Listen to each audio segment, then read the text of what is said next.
আবু তালিব যখন ইন্তেকাল করে, রাসূলের সেই বছরটা চরম দুঃখের বছর ছিল। এক খাদিজা ইন্তেকাল করেছে, আবু তালিব ইন্তেকাল করে গিয়েছেন আগে, খাদিজার আগে। রাসূলুল্লাহকে বাপজি কাফেররা মেরেছে। নবীজির মাথার উপরে সাহারা করার কেউ সান্ত্বনা দেওয়ার মতো লোক নেই। বিশ্ব নবী চরম বাপজি ব্যথায় ব্যথিত। আবু তালিব কলেমা না পড়লো, যদি আবু তালিবকে বলতো আবু তালিব তোমার ভাতিজাকে অমুক জায়গায় মারছে কাফেররা, আবু জেহেলের লোকেরা, তো সাথে সাথে আবু তালিব সোজা দৌড়ে যেতেন আর কাফেররা পালিয়ে যেত। রাসূলকে বুকের সাথে তুলে ধরে বলতো, তোমাকে কবি বারণ করেছি কলেমা দাও, তুমি দিও না। কিন্তু আবু তালিব থাকা পর্যন্ত বাপজি কেউ হাত দিতে পারত না। কিন্তু আবু তালিব ইন্তেকাল করেছে, খাদিজা ইন্তেকাল করেছে, কেউ না। সেরাতে হালবিয়া বলে একটি কিতাব, তাতে এসেছে আল্লাহ রাসূলকে মেরেছে, নবীজির শরীর দিয়ে রক্ত ঝরছে, মাথার কপাল ফেটে গা বেয়ে পা দিয়ে যেখানে যেখানে পা দিচ্ছে সেখানে সেখানে রক্তের দাগ লেগে যাচ্ছে। কাফেরদের মায়া ছিল না রাসূলুল্লাহকে মারতে। এখনো বাপজি এক শ্রেণীর বেঈমানেরা, আমরা ইউটিউবে ফেসবুকে দেখছি বিভিন্ন খবরে, অনেক জায়গায় এক শ্রেণীর জানোয়াররা মুসলমানকে ধরে ধরে মারছে। আপনারা শুনেছেন হয়তো, অনেকে ভুলে যাচ্ছে। ঝাড়খণ্ডের তাবরেজ আনসারী ভাই যুবক, আজ ক বছর হয়ে গেল, ওকে 18 ঘন্টা ধরে বাপজি এক শ্রেণীর বেঈমানেরা জঙ্গলের ডাল ভেঙে কচা ভেঙে অনেকগুলো মানুষের সামনে তাকে পিটিয়ে হত্যা করেছে। এ কথা সত্য না মিথ্যা একটু জোরে বলে? তাবরেজ আনসারীকে, মালদাহার আফরাজুল ভাইকে, তাকেও বাপজি আপনার কুড়োল দিয়ে পেছন থেকে এক জানোয়ার কোম মারিয়ে তাজা শরীরে বাপজি পেট্রোল দিয়ে তাকে আগুন দিয়ে জ্যান্ত পুড়িয়ে দিল। এটা তো শুনেছেন নিশ্চয়, ওটা কয়েক বছর হয়ে গেল। অনেক জায়গায় দেখতে পাওয়া যাচ্ছে বৃদ্ধ আর বাপজির বয়সের লোক, দাদুর বয়সের লোক, তাদের দাড়িকে ধরে কাটিয়ে দিচ্ছে জোর করে। এই জানোয়াররা এত অত্যাচার চালাচ্ছে রাসূলুল্লাহর জামানাতে বাপজি, আমার বিশ্ব রাসূলকে সেসব জানোয়াররা মারত। ওরা জানতো, কাফেররা বলে দিয়েছিল মুহাম্মদকে যত কষ্ট দিয়ে মারবা তত তোমাদের নেকি হবে। বলুন আস্তাগফিরুল্লাহ। ওরা তো চিনে না রাসূলুল্লাহকে। বাপজি আমার সোনা লালেরা, এক শ্রেণীর জানোয়ার থাকে, তারা যেভাবে চালায় ওইভাবে তাদের বাপজি এক শ্রেণীর মানুষ তাদের কথায় নাচে। দুনিয়ার পরিস্থিতি বাপজি ভালো নাই, এটা আমরা সকলে জানছি। দিল্লির এক পুরোহিত, সে বলেছে এখন টার্গেট আমাদের মক্কা নগরে কাবা শরীফকে দখল করার জন্য। একবার যাইয়ে দেখ না তোর অবস্থা কি করছে কেন। বলছে ওই কাবা শরীফের নিচে নাকি মক্কেশ্বর মন্দির ছিল। বলুন আস্তাগফিরুল্লাহ। নাম্বার করছে। আজ বাপজি 6 ডিসেম্বর চলছে। জুম্মা পড়েছেন তো আপনারা? পড়েন নাই? ইমাম সাহেব বলেনি আজকের ব্যাপারে? আমার মনে হয় যে গোটা ভারতবর্ষের এমন কোন জুম্মায় মনে হয় যার বাকি নাই আজ, যে আজকে বাবরি মসজিদের কথা আলোচনা করেনি। 1992 সালে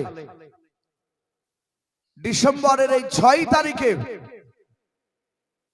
আমাদের ঐতিহাসিক মসজিদকে বাপজি ধ্বংস করে দিয়েছে। আমরা আল্লাহর আদালতে বিচার দিয়েছি। বাপজি আমাদের পরিস্থিতি ভালো না, এগুলো সবাই জানতে পারছে। আমরা অনেক জায়গাতে সভাপতি সাহেব কাগজ লিখে দিচ্ছে। এই কিছুদিন আগে ডমকলে একটা জায়গায় ছিলাম, খুতবা শুরু করেছি, কাগজ লিখে বলছেন, হুজুর এসব বেলডাঙ্গাতে যে একটা ঘটনা ঘটলো, এসব সম্বন্ধে কোনো কথা বলবেন না। আমি বললাম, কেন ভাই, বলা যাবে না আমরা মার খাচ্ছি? তো বলছে না, অসুবিধে আছে, আমরা মার খাবো কিন্তু বলতে পাবো না। এমন জামানায় বাপজি আমরা পৌঁছে গেছি। আমি বলছিলাম রাসূলুল্লাহকে সেই জামানাও মেরেছিল এক শ্রেণীর বেঈমানেরা, এখনো আছে সেই দল, তাদের উত্তরসূরি এখনো আছে, এখন আমার অনেক ইমানদার ভাইদেরকে কষ্ট দিচ্ছে।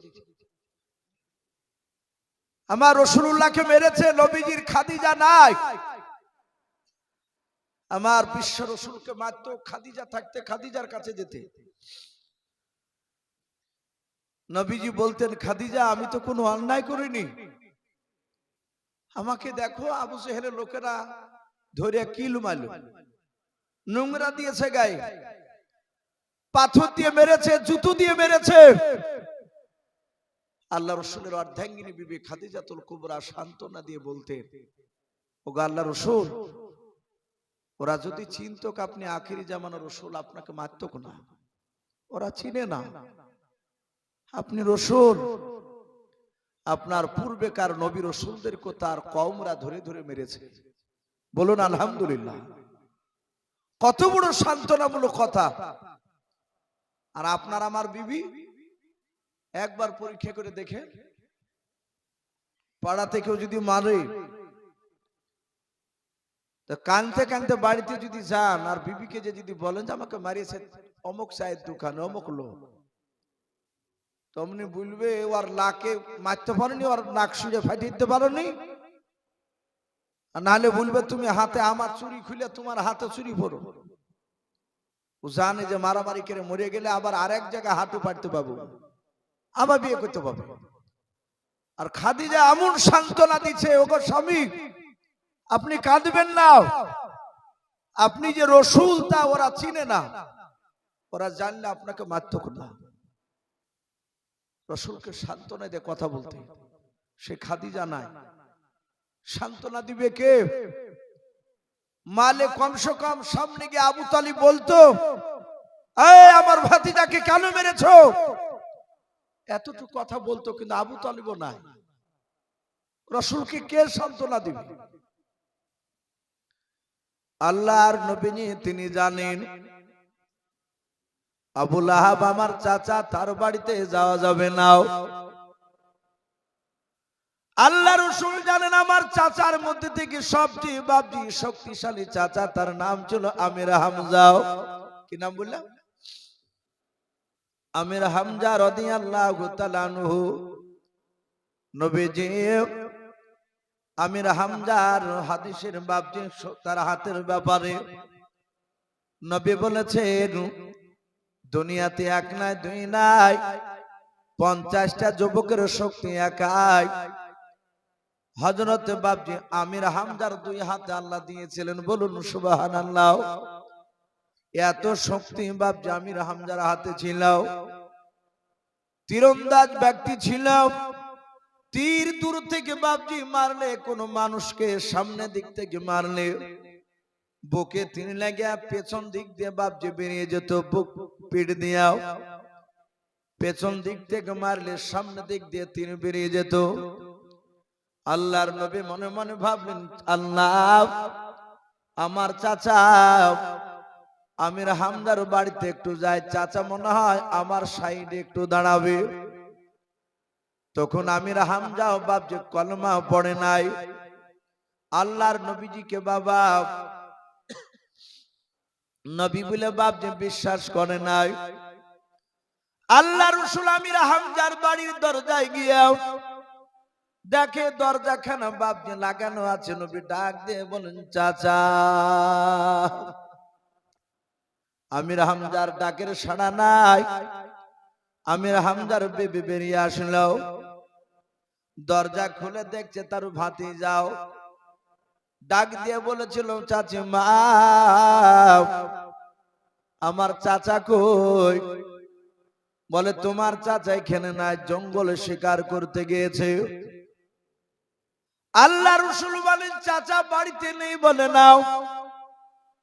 ডাক দিয়ে বলল আমির হামজার স্ত্রী গো মুহাম্মদ বলুন সাল্লাল্লাহু তাআলা আলাইহি ওয়াসাল্লাম ডাক দিয়ে বলেছিল বাবা কেন তোমার চাচাকে খোঁজ করতে এসেছো বলো। আল্লাহর নবী আমির হামজার বাড়ির দরজায় দাঁড়িয়ে বাচ্চা ছেলের মতো ফুফরে ফুফরে কাঁদে কেঁদে বলেছিল ওগো আমার চাচিমা, মক্কার অমুক লোকেরা আমাকে ধরে ধরে মারলো চাচিমা, তাই আমার চাচার কাছে আমি একটু বলতে এসেছি আমার চাচা ছাড়া কেউ নাই। আমির হামজার স্ত্রী বলে যেমন তোমার কর্ম তেমনি তোমার ফল হয়েছে। তোমাকে এত বারণ করেছি কলমার দাওয়াত দিও নাও, তুমি তো শোনো নাই। আল্লাহ রসুলকে বাপজি বাড়ির ভেতরে বসতে দিল নাও, সান্ত্বনামূলক কথা বললো নাও। আল্লাহর নবী বাপজি চলে গিয়েছেন কানতে কানতে, যে এক গুহার ভেতরে বাপজি রসুল্লাহ সেজদায় পড়ে কাদার বলেন আল্লাহ মনে হয় তোমার দিনকার বেশি দিন টিকে রাখতে পারবো না। আল্লাহর রাসূল সাল্লাল্লাহু তাআলা আলাইহি ওয়াসাল্লাম বাপজি কান্না শুরু করে দিয়েছেন। কিতাবে লিখেছে বাবা আমির হামজা একটা হরিণকে বাপজি তীর দিয়ে নিশানা করেছিল, হরিণটাকে বাপজি শিকার করবে। তীর ছোড়ার আগেও সাতাত বাপজি হরিণটা আল্লাহর কুদরতে বাপজি জবান খুলে ডাক দিয়ে বলেছিল ওগো আমির হামজা, নবীজির চাচা আমাকে না মেরে যাও তোমার ভাতিজার পাশে গিয়ে তুমি দাঁড়াও গা, বলুন সুবহানাল্লাহ। আমির হামজা অবাক হয়ে গেলেন, জানোয়ারে বাপ যে কথা বলে হরিণে, জংলা হরিণে। আমির হামজা সোজা বাড়ি চলে আসলো। আসার পর তার বিবিকে বলেছিল আমার ভাতিজার ব্যাপারে তোমার কিছু জানা আছে? বলে আমি জানি না, কিন্তু তোমার ভাতিজা দরজার গুড়িতে তোমাকে ডাক দিয়েছিল, তুমি নাও বলেছিল, আর তোমার ভাতিজা কাঁদতে কাঁদতে বাড়ি থেকে বেরিয়ে চলে গেল। আমির হামজা বলে কোথায় গিয়েছে? বলে জানি না। সঙ্গে সঙ্গে আমির হামজা পায়ে রক্তের নিশানা দেখে দেখে বাপজি ময়দানে চলে গেলেন। আল্লাহর নবী সিজদায় পড়ে আছেন। আমির হামজা নবীজির পৃষ্ঠা মুবারকে বাপজি হাত দিয়ে বলেছিলেন ওরে ভাতিজা, এতদিন তোমার আমির হামজা তোমার পক্ষে কথা বলেনি, তোমার চাচা আমির হামজা এখন এসেছে রে বাবা, বলো কে মেরেছে তোমাকে? আল্লাহর নবী জনাবে মুহাম্মদ রাসূলুল্লাহ সাল্লাল্লাহু তাআলা আলাইহি ওয়াসাল্লাম সিজদা থেকে মাথা তুলে আমির হামজার হাত দুখানা ধরে বললেন ওগো চাচা, আমাকে যে মেরেছে তার নাম করলে আপনি কি করবেন? বলে তার বুকে তীর দিয়ে আমি তার পিঠ দিয়ে তীরটা বের করে দেব। আল্লাহ রাসূল বলেন ওগো চাচা, ওই ছেলেটাকে মারলে শুনে না আমি খুশি হব না। বলে ভাতিজা কি করে মারলে খুশি হবা? নবীজি বলেন আমি মারলে খুশি হব না। শুনে নাও চাচা, একবার যদি পড়ে নাও কলমা লা ইলাহা ইল্লাল্লাহ লা ইলাহা ইল্লাল্লাহ লা ইলাহা ইলাহা ইল্লাল্লাহু মুহাম্মাদুর রাসূলুল্লাহ সাল্লাল্লাহু তাআলা আলাইহি ওয়াসাল্লাম। এই কলমা পড়ে বাপজি আমির হামজা তারপর ঈমান এনেছিলেন। এই আমির হামজা রাসূলুল্লাহ বেঁচে থাকা পর্যন্ত নয়, আমির হামজা বেঁচে থাকা পর্যন্ত নবীজির পাশে দাঁড়িয়েছিলেন। আমির হামজা রাসূলুল্লাহর অনেক বড়।